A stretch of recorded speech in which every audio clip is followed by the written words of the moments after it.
Simon, what is your take on... I could never imagine you, in your time at Crystal Palace, even getting close to allowing this to happen.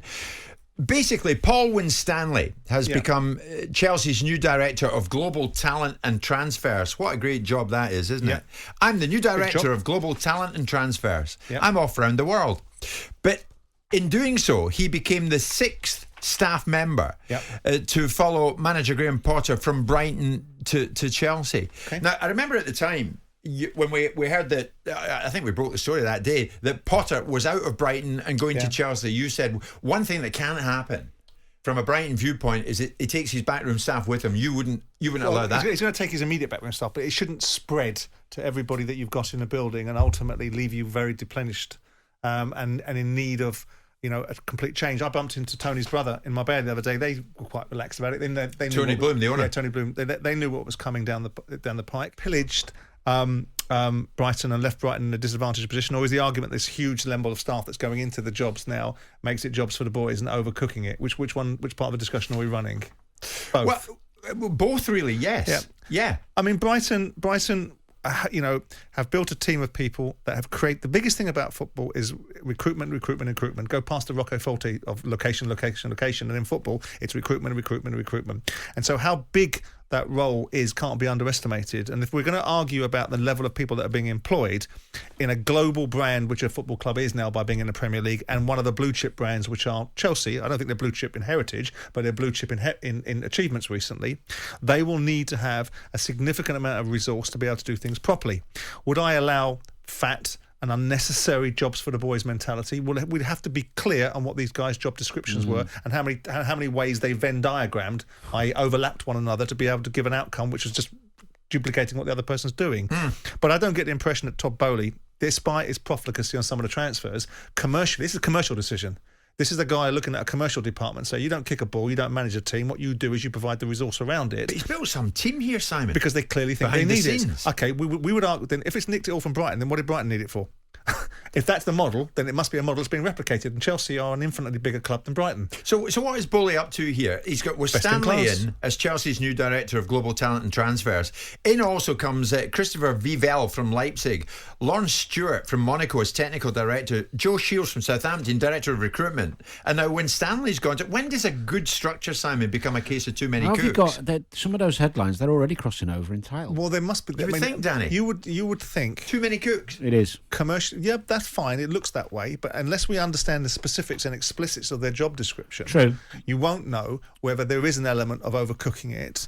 I don't think a commercial man. We've been very specific on the fact that Todd Boehly's immersed himself in Chelsea, perhaps too much at times at the beginning, without getting himself enough football people around him. Now we're going to go to the other end of the argument, which is he's getting too many football people around him. You would think so. I think the more important message here, or the thing I can see at this, which could be problematic, is that, I mean, the two guys, Leipzig and Monaco guy, is different from obviously Graham Potter's men, because he doesn't know them. Sure. So I think that's quite sensible in having a couple of different people. But yeah. The majority of the people he's bringing in are his own men. Now, you need a few of your own men, of course you do, because they're the people you trust and work with. Yeah. But the ideal scenario at most football clubs is that the structure's in place and there's good people in place, best in class, as Simon said. And then underneath that, things shift about a little bit when you want to change, rather than the whole thing's changing each time a new manager comes in, because that gets expensive and something that's happened a lot. And I think that's what most clubs try and create. The problem they've got here by bringing in as many as they have, who are Potter's men, is that if this goes wrong, which possibly it could from the signs we're looking at, and I hope it doesn't because I like him, then all of those people could be gone. Yeah. And then they're starting again. In one fell swoop. Yeah, so the worrying thing for me is, on one end they're going for the Leipzig guy, who's supposed to be really good, by the way, and the guy from Monaco, Vivell, to do two roles. Yeah. Then on the other end, you've got 5 or 6 of Potter's guys, and then this bringing them together, this meeting of minds, if you like. Yeah. But the fact of the matter is, what you're saying is an inevitability. Graham Potter, like every manager, at some point is going to be gone. So there's very few managers that last for a significant period of time. Yeah, which is why my worry is why are they bringing in necessarily why did so he need many all these people, Simon?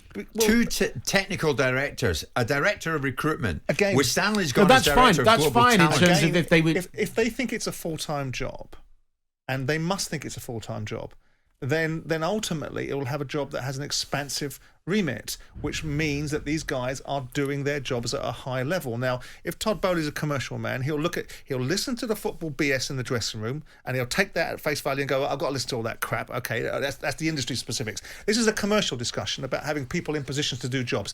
Now, walk me backwards into why I need 6 people into this job to do this, and he'll have been walked into it. I'm going to do this in this region. I'm going to be accountable for that. If you look at the remit, we talked about technical directors and sporting directors, and obviously I'm very friendly with Frank Arneson, who was one of the top sporting directors in this country that started that blueprint.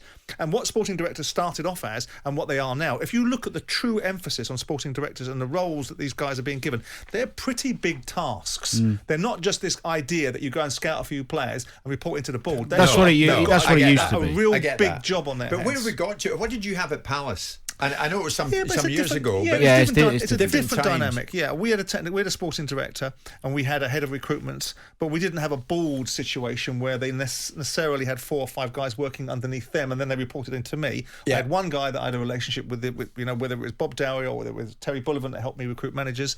But the dynamics of football, certainly in the Premier League, and the levels of decisions that you're making, because no other business, Jim, no other business do you make decisions on the back of people's reputations. If I interviewed a finance director for a commercial business, I'd interview his firstborn before I actually got to making a decision about whether I wanted him in role. Sometimes you make £20 million, £10 million, £50 million decisions on the back of what you think is a situation rather than what you actually genuinely have done your due diligence on. And what's happened in football, it's got much more sophisticated, much more data-centric, much more focused on commercial outcomes, much more looking at the bigger picture and removing the risk factor and looking at probabilities of outcomes rather than just guesswork. And that requires a team of people to think properly. Yeah, but there's a title there. The new guy's come in, hasn't he? Global head of transfers and recruitment. Global talent and transfers. And then there's another guy. What was his title?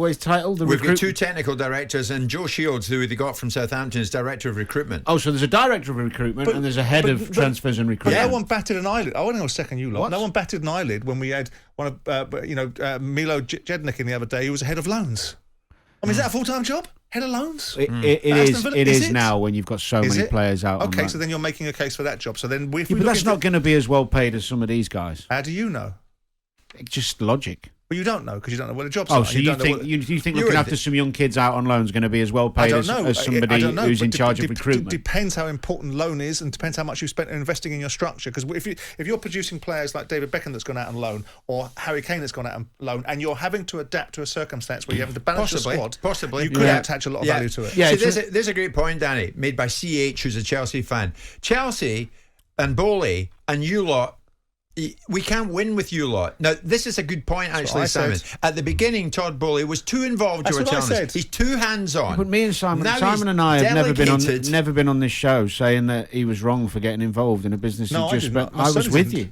Me too. There are people who've said that, but not us. Yeah, Neville made the point. Was actually turning around and saying that Todd Boehly was being too busy, and we were turning around and saying, well, actually, if you want to learn something, get in amongst it, and then you can cut to the chase. You're being told the usual stable diet of crap from people. It's interesting, Simon, because a lot of Brighton fans say that Potter moving, it started something of a mass exodus from Brighton, and there's Ross, a big Brighton fan. Now you wonder why Potter was booed, Jim. This is a huge factor. We knew this would happen. Yeah, but who brought them there? A lot of the people were taken. Exactly. But hang on, you can't have that argument about saying, were they all there when he came there? Did he bring them there? Right, so what's your point then? Because he brought them there. You didn't have them before he came. They might not have arrived with them, Simon, but they certainly want to leave with them. There's a lot of good people. But that's how it works in the real world. There's a lot of good people in recruitment and in football who are desperate to do the jobs. Brighton will be fine. And there's a lot of charlatans too. Brighton will be fine without them. Will Potter and Chelsea be fine? Well, time will tell. There's a Chelsea fan saying there's a hell of a lot to do right about now. Potter. There's a hell of a lot for him to do. During this World Cup break, I will have a think. Mark my words. I'm not sure if he's out his depth or not. Wait and see. Yeah. Jim White and Simon Jordan, Monday to Thursday morning 10 till 1 on AM, on DAB, via the talkSPORT app and on your smart speaker. talkSPORT.